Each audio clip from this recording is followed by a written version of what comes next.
I wanted to do a vlog on the Women's Rights March that happened yesterday, and a thought that I had this morning when I was reading some of the news feeds and commentary.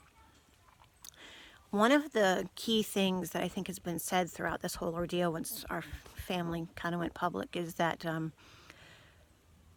that we live in a patriarchal, as if that's somehow bad, but this stereotypical patriarchal home where the wife is quiet and does whatever the husband says, and the husband's tyrannical, excuse me, got hiccups, and authoritarian, and whatnot. And it was brought up. You can hear it when the sheriff came to my house that day. You can hear him ask, "Is your husband making you do this?" It was brought up in court. It's brought up on social media, and whatnot. And the answer is obviously no. I'm very outspoken on my own, and not put up to anything.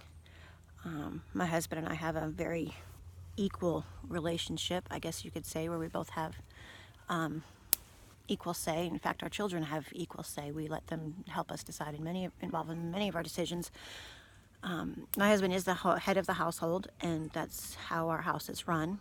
But by no stretch of the imagination is it oppressive to anyone. But I also found the amusement in the fact that my husband is told quite often that he needs to get his wife under control. He needs to get his wife to calm down, and you need to get your wife he's been told by the same people who wondered if I was being oppressed are the same people that ask him, tell him, request him to get his wife under control. So I think it's kind of funny how they want him to get me under control, but they don't want him to control me. So I'm just kind of perplexed of how you would accomplish such things as to control someone without controlling them. But it's just kind of an example of how our society is, that we all want to have control over what other people do, but we want to have this live and let live kind of mentality, and you can't have both. If you want to be free, you have to allow others to be free as well. And even if you don't agree, there's oftentimes I say or do things and my husband's sitting there rolling his eyes going, "Oh geez, did you really just say that?"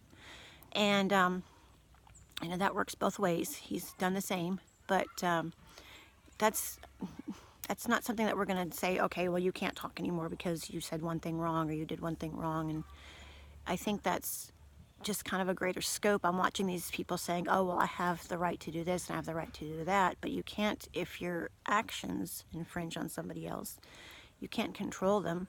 You may want someone to live the life that you think they should, but by no means are you allowed to use force to do so. And I think that's just something that I think is missed quite often.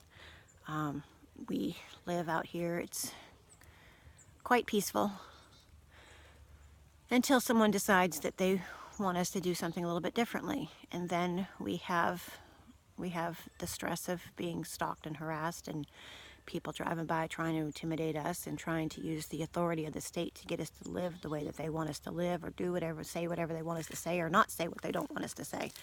And it just doesn't work that way anymore. I don't know what kind of society you want to live in, but I don't want to live in that society. I don't want to live in a society where you can use the threat of harassment, where you can infringe on someone's livelihood because you don't like the way that they do something. Which has been done to my salon. I mean, you can go to my business page and see the negative reviews that have nothing to do with my profession. It has everything to do with bullying, and it hasn't had much effect on my business because people can see how shallow it is. But still, it's the fact that people are still trying it that is disturbing. So while you're sitting there marching for women's rights and calling women who don't sellouts or whatever you're calling them, just remember, some of us are fighting for everyone's rights, not just women's rights or whoever's rights. Everyone has the right to live freely as they see fit, even if you don't approve. So why don't you start standing up for everyone's rights and stop individualizing yourself into micro classes? You might get a little bit more done that way. Alrighty, it's starting to sprinkle again, so I'm gonna head inside.